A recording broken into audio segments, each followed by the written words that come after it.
Welcome to the Knowledge Room, your go-to space podcast for smart insights, global trends, and deep dives into migration, work, and opportunity with a Nordic lens. I'm your host, Ryle, and every episode, we explore what's changing, what it means, and how you can stay ahead. Before we dive in, don't forget to hit the plus button or follow wherever you're listening so you never miss an update from the Knowledge Room. Now, let's get started. So, what if I told you there's a place, a country, where you could actually launch a really good career, get skills you need, and get paid while you're learning? And, completely avoid that massive student debt problem everyone talks about. Right. It sounds a bit like a dream scenario. It almost does, doesn't it? But our deep dive today, looking at the sources, shows Sweden is actually doing this. Yeah. So our mission for this deep dive is to really unpack that. We'll go past the headlines, pull out the interesting details from our sources on this whole earn while you learn thing in Sweden, and hopefully give you a kind of shortcut to understanding how it works and, well, why it matters. And it's interesting, how this system came about. It wasn't just a single issue they were trying to fix. No, it tackles two pretty big societal challenges at once. I mean, you've got rising student debt, rising living costs. Sure, familiar problems. Exactly. But by doing this, by paying for training in these key areas, they're helping people avoid that debt. And they're filling jobs they really need filled. Think essential services, infrastructure. So it's strategic, it helps individuals and the country? Precisely. It's about future-proofing their workforce while easing the burden on citizens. A dual benefit, really. Okay, so with that kind of big picture set, let's get into the specifics. The sources mention several pathways, like actual job training programs. Yeah, there's a surprising variety, actually. Different kinds of roles. Where should we start? Maybe something hands-on.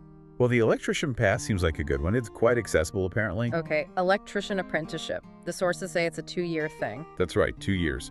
And it mixes, classroom learning, the theory side, with a lot of practical, hands-on work. So you're not just reading books, you're actually doing the job. Exactly, and you get paid while you do it. Ah, the crucial part. How much are we talking? Well, it starts at SEK $16,395 a month. That's for the first chunk of hours, like 0 to 720. Which is roughly, in dollars maybe. Maybe around $1,500, $1,600 US dollars a month, which, in Sweden, that's a decent starting point. Lets you focus on learning. Definitely beats racking up debt. And then it goes up. After those first 720 hours, it increases to SEK $18,987 a month. Wow. Okay, so that's real money coming in while you're still technically in training. Are you like a full employee then? Or still a student? It's kind of a mix, but leaning heavily towards employee. You're learning, yes, but you're contributing right away. That's why it's structured as a salary, not just a small stipend. Makes sense. The employer is investing in you. Exactly, a future skilled worker. Okay, interesting. What about something more service-oriented? The Coast Guard aspirant program was mentioned. Yes. That's full-time training directly with the Swedish Coast Guard. Sounds intense. What's the pay like there? It's higher. During the training itself, it's SEK $27,000 a month. Okay, so maybe $2,500, $2,700 US-ish. Roughly, yeah.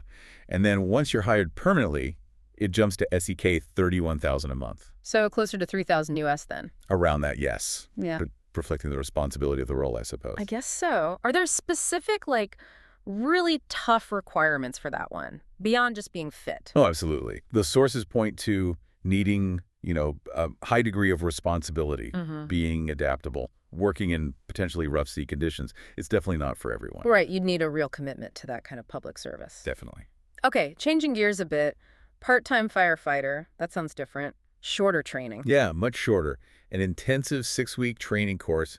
It's run by the MSB. MSB, that's the Swedish Civil Contingencies Agency, like their emergency management authority. Exactly. They handle national safety, disaster response, that sort of thing. And the pay for part-time firefighters, how does that work? It's about SEK $80,000 a year, so maybe $7,000, $8,000 US annually.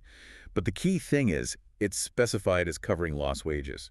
Ah, so if you have another job, this compensates you for time spent training or on call-outs. Precisely. It makes it feasible for people to contribute to their local community fire service without taking a big financial hit. Smart. Okay, one more. Military officer training. Sounds more like a degree path. It is. It's a 3-year degree combined with military training. through the Swedish Armed Forces. And what's the support package like there? Because university usually means costs. Not in this case. The sources say they provide free housing, free meals, all your equipment. Everything. Pretty much everything you need for daily life and training. Plus, you get a daily stipend. A stipend on top. Yeah, SEK $175 per day, tax-free. Right. So maybe $16, $17 US a day. It's designed so you can just focus entirely on the training and studies. Okay, that removes a lot of barriers. So knowing these paths exist, the big question for someone listening is probably, could I actually do this? What about requirements? Like, do you need a university degree already? That's probably one of the most important points. Generally, no. You don't typically need a post-secondary degree to get into these programs. Really, that opens things up quite a bit. It does. The main things are usually Swedish residency or citizenship, plus, having the right aptitude for the specific role, physical fitness for some, technical skills for others. So it's more about practical skills and commitment than formal academic credentials. Very much so. Okay, huge. So if you think you might be eligible, how do you actually apply? Where do you go? It seems pretty straightforward, actually.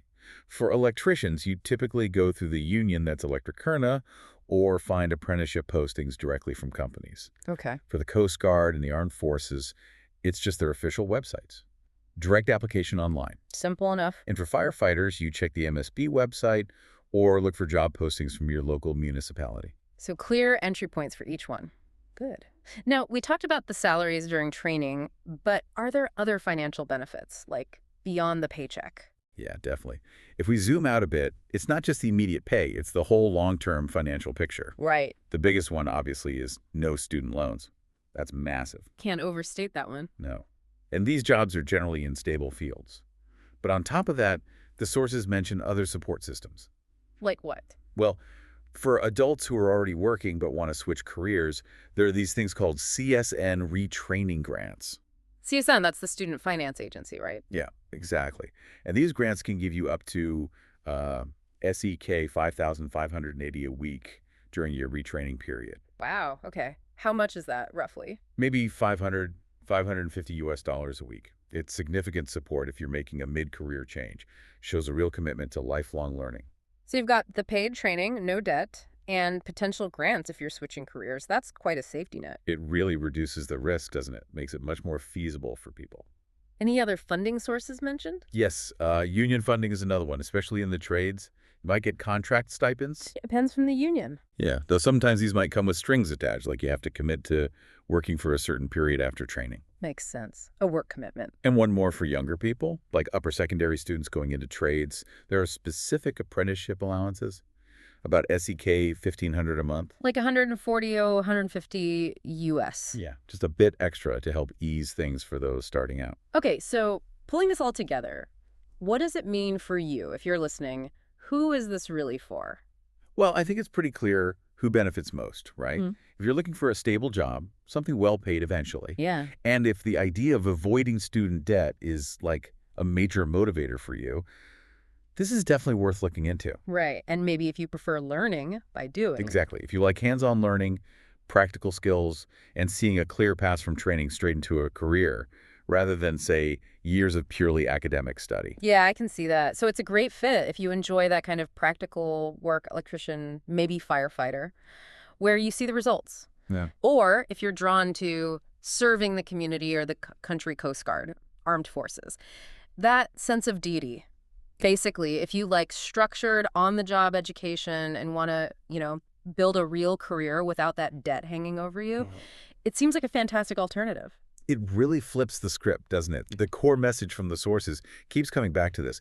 Sweden is essentially investing in people. They're paying them to learn skills that the country needs. Yeah, shifting the financial risk away from the individual student. Entirely. Yeah. For the benefit of everyone, ultimately. So you get the skills, no debt, a stable job waiting, often in really essential sectors, plus a clear way to grow in your career. It's a pretty powerful package. It really is. Which kind of makes you wonder, doesn't it? With so many countries struggling with student loan crises and skill shortages, could this Swedish earn while you learn approach be something others could adopt?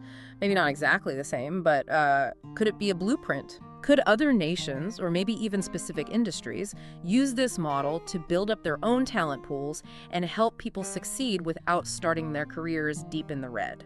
That's a really interesting question to think about. Could this model travel? Thanks so much for tuning in to the Knowledge Room. If you found this episode helpful, do us a small favor. Share it with a friend who might need a little push to get started. And please don't forget to hit that follow button on your podcast app.